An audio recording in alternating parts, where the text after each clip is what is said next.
Hi there guys, it's Rick here. Hope you're all doing extremely well out there. I know I am.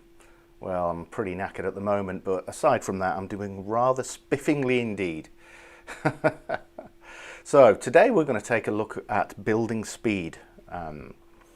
So I'm going to talk to you about, give you some hints and tips and talk to you about the way that I approach building speed on the guitar. Before we get into that though, just a quick reminder, it's still 30% off all downloads from my website using the code RGSAVE30. Great way to support what I do.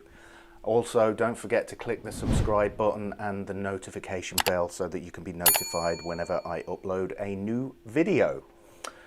Okay, let's get straight to it.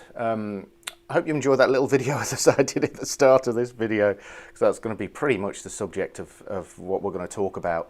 However, we're not going to do what I did, which is you know, speed bursts across 6 strings. We're just going to limit it to just a pair of strings so that you can, it basically condenses the movement, which is the problem area for most guitar players, is negotiating your way from one string to the next. So that's what we're going to be taking a look at, okay? So we're going to break it down. To start with, we're just going to take 2 notes here. So we're going to take fret 12 of the B, fret 14 of the top E. Okay. So whenever we play scales, whenever we cross strings, we usually do it in one of 3 ways. If you're an alternate picker, you'll do it in one of 2 ways. That is using inside and outside movement with a pick. But I'm going to include economic movement for those that do economy picking, which I do an awful lot. But I want to concentrate on those 3 movements when negotiating your way from one string to the next. Okay, so let's start with number 1, outside movement. What exactly is that? So if we take these notes, if I start with a downstroke and then follow it with an upstroke on the B, so down, up, down, up. The pick is travelling outside of those 2 strings, the B and the E, okay?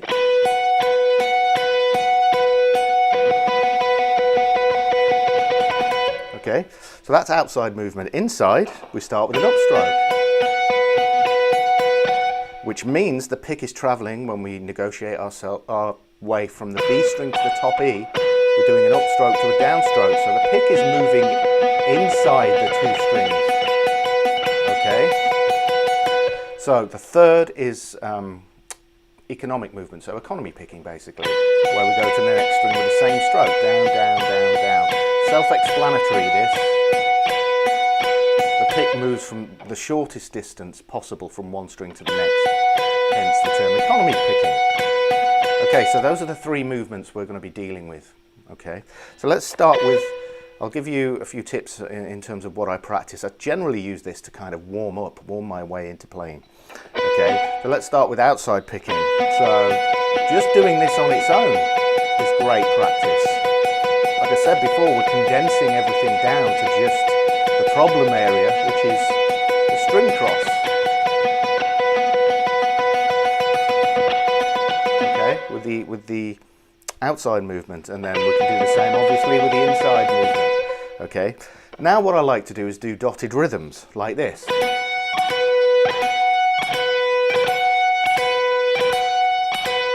Okay, down, up, down, down, up, down, down, up, down.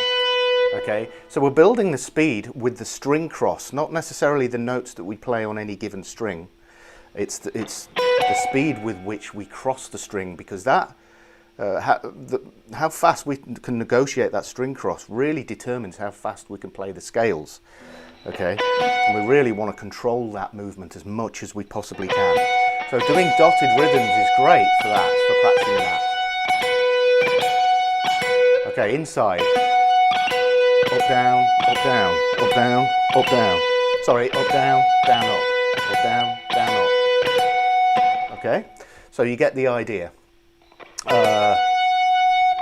With the economy picking, it'll be down, down, up, up.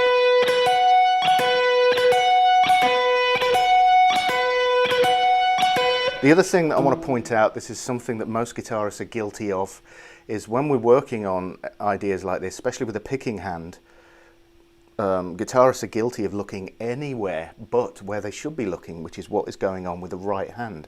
So it's essential to have that visual reference whenever you're working on your picking, because it's very easy to start doing things in a completely different way, or picking in a different way without you realizing it. So always train yourself to have that visual reference by looking at what you're doing at all times when you're practicing these ideas. Okay, just taking that a step further, we could do 3 notes, down, up, down, in quick succession. And then the inside movement. Okay, so those are some of the ways that we can work on negotiating that. Once we've done that, we can take a simple pattern like this. So 12, 13, 15, then the top E. So we play.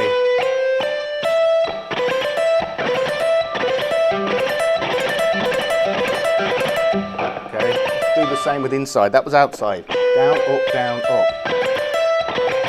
And concentrate on that string cross. It's a good idea to play this part slowly and then speed up the string cross.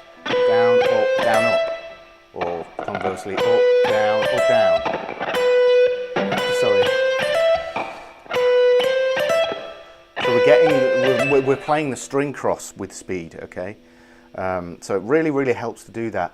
And like I said before, you want to try and avoid wherever possible, if you're not used to doing this, playing 6-note per string scales and hoping that it will work, because you will waste an inordinate amount of time doing it and making mistakes.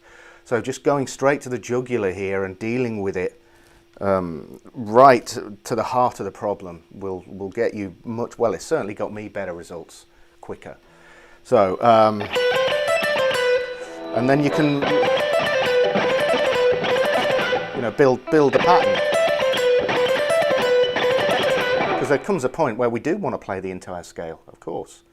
But to start with, it's a good idea to work on these things individually. Then it'll give you a fresher approach to playing the entire scale. Okay. So those are the things that I would work on, especially the dotted rhythms. That's a great thing. The other thing, especially with doing this kind of thing, I use a technique it's a practice technique called planting technique, where we place the pick on the string in preparation to play. It's a great way of training the right hand to make the minimum movement required. And this works for any of those 3 transitions when we're crossing from string to string. So inside, outside, economic movement. It works. I mean, economy picking is exactly that, right? When we do a downstroke, the pick rests on the adjacent string. So it is planting technique. So the other thing that I like to do is play 4 repetitions of outside and then switch to 4 of inside.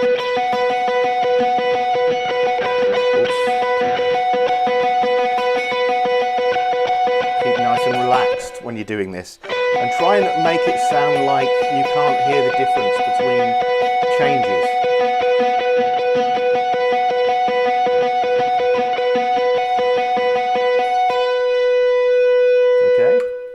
So those are some of the things that I like to use in order to practice building speed with scales. So like I said before, incorporate this into your practice routine, but certainly don't shy away from trying to play scales fast. We've got to attempt doing it up to speed, but one thing that you shouldn't do is if you're finding yourself hitting a brick wall, every time and messing it up every time, it's really not a good idea to continue that. Come back to these kind of ideas, take it steady, build that control, and then go back to it. Anyway, I think this is the end of the lesson. I hope you've enjoyed what I've talked about, and more importantly, I hope it really helps you with your playing. I'm going to be discussing more approaches to building speed on the guitar, because this is just one approach, you know, and like I said before, this is what I do. Players approach it in lots of different ways, so this is just one way of approaching it out of many different ways. So anyway, like I said before, I hope you get a lot out of this lesson, and stay tuned for the next one coming soon. Alright guys, thanks for watching, and I will see you in the next video. Peace.